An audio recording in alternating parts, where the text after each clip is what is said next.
Olá, bora mergulhar nos detalhes do fundo imobiliário FATN11? Vamos dar uma olhada bem de perto no relatório de outubro de 2025 para entender direitinho como anda a saúde e a estratégia do fundo. E vamos começar com um número que todo cotista quer saber, não é mesmo? O rendimento, 80 centavos por cota. Mas o ponto principal aqui, o que realmente chama a atenção, é a estabilidade. O valor se manteve exatamente o mesmo do mês anterior.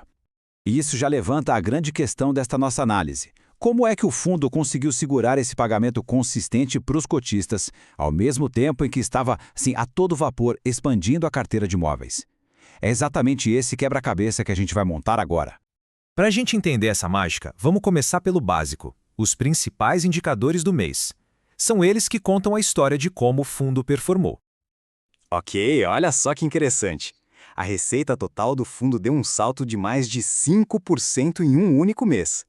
Mas o detalhe que realmente impressiona é de onde veio esse crescimento todo.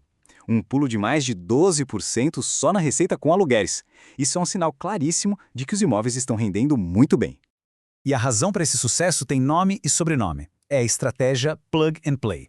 Basicamente, o fundo se especializou em comprar, reformar e entregar imóveis corporativos prontinhos para uso.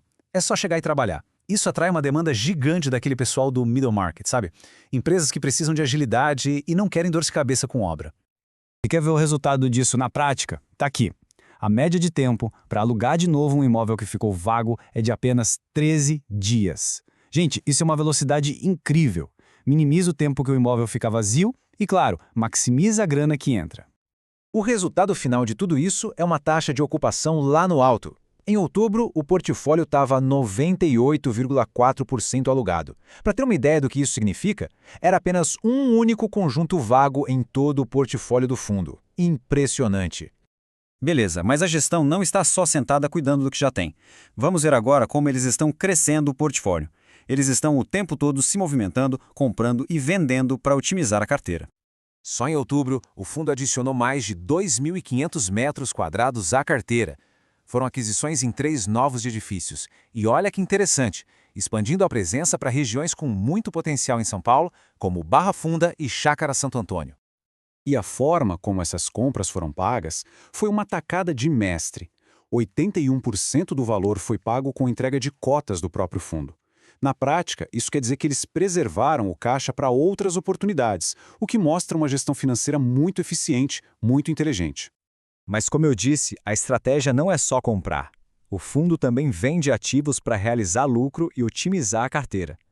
Foi o caso da venda de um conjunto no edifício Harvard, que pingou 3 milhões de reais no caixa em outubro. Agora vamos falar de um assunto que às vezes assusta, mas é super importante: a dívida. É fundamental a gente entender como o fundo usa o que o mercado chama de alavancagem como uma ferramenta para crescer de forma estratégica. Então, o fundo usa um instrumento financeiro chamado CRI. De forma bem simples, é como pegar um dinheiro emprestado, mas com um objetivo claro: comprar imóveis que têm potencial de gerar um retorno bem maior do que o custo dessa dívida. É um jeito inteligente de acelerar o crescimento. Hoje, o fundo tem 2 operações de criativas, uma de 2021 e outra de 2022. E como a gente pode ver aqui, cada uma tem suas próprias condições, suas taxas, seus prazos, o que dá total transparência sobre o perfil da dívida do fundo. E aqui está o dado que para mim é o mais importante sobre essa dívida. O custo para manter tudo isso funcionando, tal do serviço da dívida, representou só 6,2% de toda a receita operacional do fundo em outubro. É uma fatia bem pequena e totalmente gerenciável, sabe? Certo. Agora vamos dar um passo para trás e olhar a foto completa. Vamos analisar a composição do portfólio e ver como o FATN11 se posiciona em relação ao resto do mercado. Em termos de localização, o fundo tem uma concentração bem estratégica na Vila Olímpia, que é um dos corações empresariais de São Paulo. Mas, ao mesmo tempo, ele tem uma diversificação super saudável em outras regiões nobres, como Brooklyn, Berrini e a famosa Faria Lima. Agora, a diversificação dos inquilinos é ainda melhor. Nenhum setor específico domina a receita. A gente vê uma mistura grande de indústrias, como serviços jurídicos, financeiros, tecnologia. Isso é ótimo, porque dilui o risco e protege o fundo caso algum setor específico entre em crise. E como o fundo se sai na comparação com os concorrentes? Bom, os números falam por si. O retorno do FATN11 sobre o seu valor patrimonial foi de 0,81% em outubro. Isso é bem acima da média de 0,51 dos outros fundos de lajes corporativas do IFIX. Uma clara demonstração de que eles estão fazendo um bom trabalho. E essa performance superior não acontece por acaso, não. Essa frase tirada do relatório revela a disciplina da gestão.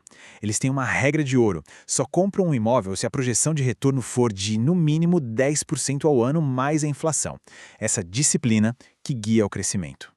Então, para a gente fechar a análise de saúde de outubro, o resumo da ópera é o seguinte: rendimentos estáveis, uma operação super sólida com ocupação nas alturas, crescimento proativo e inteligente e uma dívida que é usada como ferramenta, de forma bem controlada. O cenário, sem dúvida, é bem positivo. E para finalizar, fica uma reflexão. Depois de ver todos esses dados, fica a pergunta no ar: será que essa estratégia, esse foco no plug and play e no middle market, é o grande segredo do FAT11 para continuar se destacando da concorrência? Os números de outubro, pelo menos, dão uma bela pista de que a resposta é sim.